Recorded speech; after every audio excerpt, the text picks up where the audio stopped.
ত্রিপুরার ভাড়া করা বিজেপির নেতা এমএলএ গিয়া জুমলা দিতেছে পশ্চিমবঙ্গে তো বিজেপির কর্মী নাই, কেউ আগে আয় না মমতা ব্যানার্জির ডরে।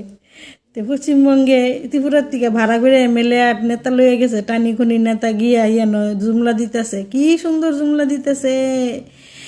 এই বিজেপি সরকার আইলে নাকি সবার আগে যুবকরা চাকরি দিব। 15 বছর ধরে মমতা ব্যানার্জি যুবকরার কথা ভাবছে না, চাকরি দিছে না, বেকাররা কিচ্ছু করছে না, সফের দোকান দিতে গেছে। তো ওই সফের দোকানের ভাষণের বিরোধিতা কইরা বিজেপির এমএলএ এই কি সুশান্ত সাহা না কিতা বিশালগড়ের এমএলএ তাই নিয়ে করতেছে এই যুবকরার কথা সবার আগে, মানে পশ্চিমবঙ্গে যদি বিজেপি আইয়ে সবার আগে যুবকরার কথা ভাববো, চাকরি দিব। তো ত্রিপুরার যুবকরা কিতা বাণিজ্য বাইসাইছো, ত্রিপুরার বেকাররা কিতা বাণিজ্য বাইসাইছো।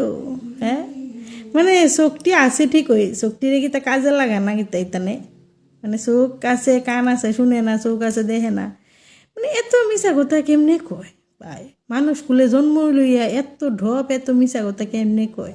কি সুন্দর জ্ঞান জুমলা দিতেছে, কি সুন্দর জুমলা বিলাইতেছে। মানুষ নাই বেশি, 4-5 জন বুলা ভ্যান দাঁড়ায় রয়েছে, এখান থেকে মনে নিচ্ছে ভাড়া করে নাইলে কোনো স্টেট থেকে আনছে। হ্যাঁ, নিজে নিজে একটা মাইক লিয়ে বেবে বেবে বেবে বেবে করতেছে, যুবকরা কথা চিন্তা করতেছে। চাকরি দিব পশ্চিমবঙ্গের বিজেপি সরকার আইলের লগে লগে চাকরি দিলে। আর ত্রিপুরার STGT SSA টেট পরীক্ষার্থীরা কীভাবে আন্দোলন করতেছে, কীভাবে পিঠা খাইতেছে।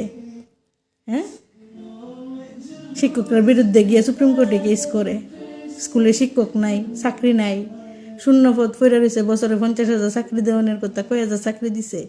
এটা কেউ ভাই জিজ্ঞাসা করো না, একটু দাঁড়া করাইয়া রাস্তাঘাটে একের মধ্যে রাস্তা দাঁড়া করাইয়া এটা জিজ্ঞানের দরকার। ত্রিপুরাটার এইভাবে জুমলা দিয়া দিয়া দিয়া দিয়া মানুষের স্টুডেন্টরা আন্দোলন করে করে ফিডা খা, বেকাররা ফিডা খা, লাঠি চার্জ করে, পুলিশ দিয়ে না ডিটেনশনে মাঠে নিয়ে ফেলাইতে হয়ে রাখে, ডিটেনশন রুমে নিয়ে ফেলাইতে হয়ে রাখে, অ্যারেস্ট করে লইয়া যায়। সে লজ্জা নাই তাদের, কেমনি মুখ খুললে গিয়ে আবার পশ্চিমবাংলার কথা কয় ভাড়া করে নেমলে।